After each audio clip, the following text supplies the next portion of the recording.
قادیانی قرآن بانٹ رہے ہیں ترجمے والا، اس لیے قرآن ترجمے سے نہ پڑھیں. یہ فیس بک سوشل میڈیا. یار اس کی بجائے یہ کیوں نہیں کہتے کہ جی آپ یہ والا پڑھ لیں؟ ایگڑی اسلام کی خدمت ہے. یہ تو اسی طریقے سے ہے کہ اگر محسن بھٹی صاحب ایک ویڈیو ریکارڈ کروائیں کہ یہ دودھ جو ہے وہ 2 نمبر ہے، تو اس کے بعد کیا لوگوں نے چائے پینا چھوڑ دینی ہے یا بچوں کو دودھ پلانا چھوڑ دینا ہے؟ خدا کے لیے ان کے ویلاگ کا یہ مقصد نہیں ہے. وہ یہ بتانا چاہ رہے ہیں کہ یہ والا دودھ جو ہے نہ پئیں، خالص دودھ پئیں. تو قرآن کا ترجمہ اگر کوئی غلط کرتا ہے، ویسے تو میں اس بات کے ساتھ ایگری نہیں کرتا ہوں، قرآن کے ترجمے میں کوئی فرق ڈال ہی نہیں سکتا، تو آپ کیسے یہ کہیں گے کہ قرآن ترجمے سے پڑھنا چھوڑ دیں کہ ڈوڑا روند مار دو یار پیٹ سے آپ آ کے بیٹھ گئے ہو؟ یعنی اگر کسی کے گھر میں کھانا صحیح نہ بنا ہو تو کہتا ہے میں آج روٹی نہیں کھانی، یہ کہتا ہے. یا وہ سیدھا فون کرتا ہے اور جناب آن لائن جو ہے کوئی فاسٹ فوڈ منگوا لیتا ہے یا جا کے لے آتا ہے. کھانا پینا تو نہیں آپ چھوڑ سکتے، یہ آپ کی بیسک نیڈ ہے قرآن ترجمے سے پڑھنا. تو یہ 2 نمبر ہی چھوڑ دیں. اور پھر میں نے دیکھیں بارہا یہ بات کی ہے اگلے دن لائیو سیشن میں بھی کہ آج تک ہوا ہے کہ BBC یا CNN کی خبریں چل رہی ہوں اور اس کے جو نیچے پٹی چل رہی ہوتی ہے جس میں خبر لکھی ہوئی ہوتی ہے، دنیا کے آدھے انسان اس کا ترجمہ کچھ اور کر لیں اور آدھے کچھ اور کر لیں. سکینڈل لکھا ہو ایک پولیٹیکل لیڈر کا اور اس سے دوسرے کا سمجھ لیا جائے. کبھی ایسا ہوا ہے؟ قرآن کے ساتھ ایسے کیوں کرتے ہیں کہ جی وہ ترجمہ؟ آج کے اس ماڈرن دور میں بات کر رہے ہیں ترجمہ، جبکہ لیونگ لینگویج ہے قرآن کی عربی. یا تو زبان مر گئی ہوتی نا، دنیا میں چند لوگوں کو آتی. دنیا میں اس وقت کروڑوں لوگ ہیں جن کی نیٹو لینگویج، لاکھوں نہیں کروڑوں، اور سرکار 1.5 کروڑ تو صرف کرسچنز ہیں بائی برتھ جن کی زبان عربی ہے. مسلمان تو آپ چھوڑ دیں کروڑوں میں، نان مسلم بھی 1.5 کروڑ ہیں جن کی زبان عربی ہے. آپ ان سے بھی جا کے قرآن کا ترجمہ کروائیں نا، اگر ان کو اردو یا انگلش آتی ہو وہ وہی ترجمہ کریں گے جو قرآن کی عربی لنگوسٹک کا بنتا ہے. مولوی بھی ترجمہ ٹھیک کرتا ہے، حاشیے میں جا کے نہ وہ اپنا لچ شریف تل دیتا ہے. ترجمے میں کون کیسے بدل سکتا ہے؟ مجھے بتائیں.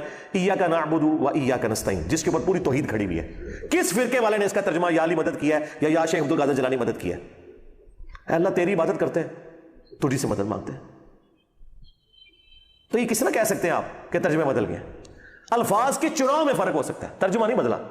ترجمہ تب بدلے گا جب اعوذ باللہ من الشیطان الرجیم کا ترجمہ کوئی الٹ کر دے اور بسم اللہ الرحمن الرحیم کے ترجمے کو یہ سمجھ لے کہ شیطان کے نام سے شروع. نہیں، یہ کوئی نہیں کرتا. اگر کوئی کرتا ہے اللہ کے نام سے شروع، کوئی کرتا ہے شروع کرتا ہوں اللہ کے نام سے، کوئی کرتا ہے شروع اللہ کے نام سے، تینوں نے اللہ کے نام سے شروع کیا. اس پہ میں بہت سال پہلے ایک ویڈیو ریکارڈ کروا چکا ہوں. قرآن کے 8 تراجم، 8 ٹرانسلیشنز آف قرآن اور علماء کا دھوکہ. یہ بیسیکلی رنگ میں بھانگ ڈال رہے ہیں، پچ کھود رہے ہیں، اپنی باری لے چکے. میں یہ چاہتے ہی نہیں آپ قرآن پڑھیں، اور یہ قرآن کے دشمن ہے کہ جی وہ ترجمہ کون سا ترجمہ مطلب ہے؟ ایون یہ جو قادیانیوں کے بارے میں بھی کر رہے ہیں نا، آپ کو اسپیسیفکلی کوئی پورشن لے کے آئیں کہ جس کے اندر انہوں نے ترجمے میں فرق ڈال دیا ہو. اور معذرت کے ساتھ ایک ہی بڑا ہمارا ان سے اختلاف ہے نا ختم نبوت پہ، اس میں انہوں نے ترجمہ ٹھیک کیا ہوا ہے، آپ کے علماء نے غلط کیا ہوا ہے، سوائے چاند ایک علماء کے. صرف اس لیے ترجمہ کیا ہمارے علماء نے تاکہ عقیدہ ختم نبوت کو کوئی حرف نہ آئے.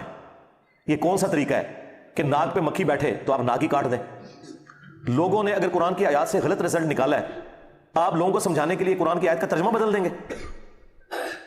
خاتم النبیین کا ترجمہ نبیوں کی مہر ہے، لیکن قادیانیوں نے جو اس کا فہم لیا وہ غلط ہے. ترجمہ تو بالکل ٹھیک کیا.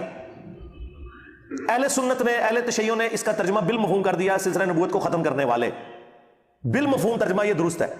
تشریح کے طور پہ، لفظی طور پہ یہ ترجمہ نہیں ہے. لفظی طور پہ خاتم مہر کو کہتے ہیں. انہوں نے یہ کہا نبوت کی مہر، اور اس کے آگے انہوں نے خود اس کا جو ایکسپلینیشن وہی لچ تلا کہ رسول اللہ کے بعد جتنے امتی نبی آئیں گے وہ نبی علیہ السلام کی مہر سے آئیں گے. سرکار یہ بتانے کے لیے قرآن کی آیت نازل کر رہا تھا؟ مجھے بتائے. استغفر اللہ واتوب الیہ. یہ تو قرآن کی آیت میں فٹ نہیں بیٹھتا. دور دور تک قرآن کو بھی نہیں پتا کہ اس میں سے یہ مطلب کوئی نکالے گا. اس لیے آیت پوری تو پڑھے، اس کا اسلوب بتا رہا ہے. ما کان محمد ابا احد من رجالکم ولکن رسول اللہ وخاتم النبیین. محمد تم مردوں میں سے کسی کے باپ نہیں ہے، بلکہ وہ تو اللہ کے رسول ہیں اور خاتم النبیین ہے. یہ بات کرنے کی کیا ضرورت ہے کہ وہ کسی مرد کا باپ نہیں ہے؟ یہ اس لیے ضرورت پڑی لاجیکلی کہ سلسلہ نبوت کو ختم کرنے کے لیے یہ چیز ضروری تھی کہ نبی علیہ السلام کا کوئی بیٹا جوانی کی عمر کو نہ پہنچے. ورنہ تو لوگ اعتراض کرتے کہ اگر ابراہیم کا بیٹا بھی پیغمبر، ابراہیم کا پوتا بھی پیغمبر، ابراہیم کا پڑپوتا بھی پیغمبر، यूसुफ बिन याकूब बिन इसहाक बिन इब्राहिम अलैहिस्सलाम अजमाइन। तो नबी इस्लाम का बेटा क्यों नहीं पैगंबर? इतराज बन सकता था। तो अल्लाह ताला ने इस इतराज को किल कर दिया खत्म नबूवत की आयत नाजिल फरमा के। क्यों? मर्दों में से किसी के बाप ही नहीं है, बल्कि वो तो अल्लाह के रसूल है और नबूवत की मोहर है, सील ऑफ द प्रॉफिट है। सील ऑफ द प्रॉफिट अगले जमानों में जब खत भेजा जाता था ना, उसके ऊपर सील लगती थी। आजकल भी आप डाकखाने में वो सील चलती है। बाज़ औक़ात ये सील कर जाते हैं ना वो दुकानें भी मिलावट के ऊपर, तो उसके ऊपर सील लगा देते हैं। वो सील आप तोड़ेंगे, उसको तोड़े बगैर आप वो ताला खोल नहीं सकते। तो सील तोड़ने का मतलब ये है कि आपने बेईमानी की है। जिस तरह गुलाम अहमद कादियानी दज्जाल ने वो सील तोड़ने की कोशिश की तो पकड़ा गया। सील ऑफ द प्रॉफिट का ये मतलब कहां से हो गया कि वो मोहर लगा के नबी इस्लाम जो है वो अपने बाद पैगंबर भेजा करेंगे? नाऊज़ बिल्लाह। और ये जो मैं मफहूम बयान कर रहा हूं, ये मफहूम फिट इन बैठता है कुरान की आयत में और सही बुखारी की उस हदीस में जो आदि कादियानी पेश करते हैं कि जी बुखारी में लिखा है कि अगर नबी इस्लाम का बेटा इब्राहिम जवानी की उम्र को पहुंचता तो पैगंबर होता। वो कहते हैं ये इस बात का सबूत है कि नबूवत जारी है। लेकिन हम क्या कहते हैं? रुको जरा, सब्र करो। आगे पढ़ क्या लिखा हुआ है? अब्दुल्ला इब्न अबी औफा से किसी ने पूछा, बुखारी के अल्फाज है, क्या आपने रसूलुल्लाह के बेटे इब्राहिम को देखा था जो मारिया किप्तिया से पैदा हुए और बचपन में फौत हो गए 2 साल की उम्र में? उन्होंने कहा हाँ मैंने देखा, वो बचपन ही में फौत हो गए थे। अगर वो जिंदा रहते तो पैगंबर होते, लेकिन चूंकि रसूलुल्लाह आखिरी नबी है इसलिए अल्लाह ताला ने उन्हें बचपन ही में फौत कर दिया।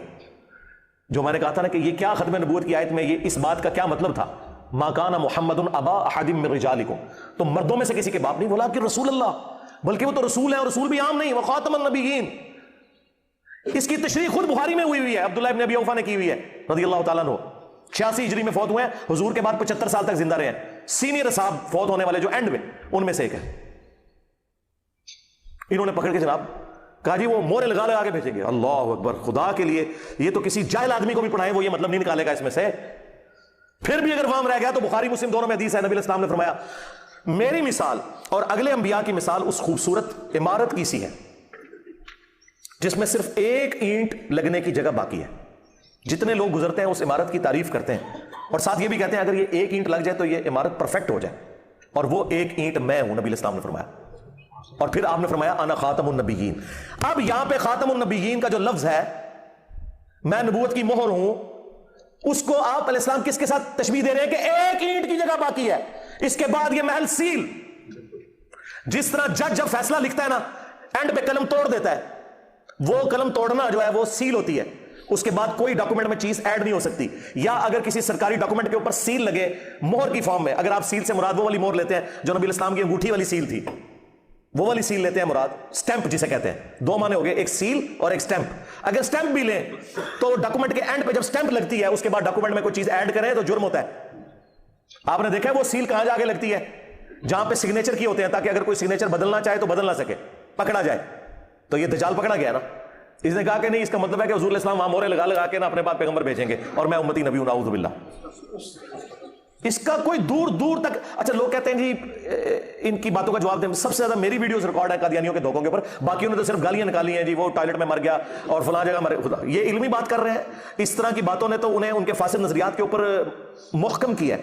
इल्मी बात करें, हमने इल्मी जवाब दिए। इस वक्त प्लेनेट अर्थ पे जो लोग चंदे खा रहे हैं खत्म नबूवत के नाम पे, कोई एक वीडियो दिखा दे, मैं 2 नहीं कह रहा, एक वीडियो इल्मी जो उनके दलाइल का जवाब दिया हो। जितनी खत्म नबूवत कॉन्फ्रेंसेज हो रही हैं, चाहे वो आलमी मजलिस खत्म नबूवत देवबंदियों की कर रही हो या बरेलवियों की TLP कर रही हो, खत्म नबूवत के नाम पे एंटी कादियानी है। खत्म नबूवत पे बात नहीं करते क्योंकि वहां चिश्ती रसूलुल्लाह, हाय हाय हाय अशरफी रसूलुल्लाह, ए जख्म थोड़ा चिल्लना है, बार बार चिल्लना है।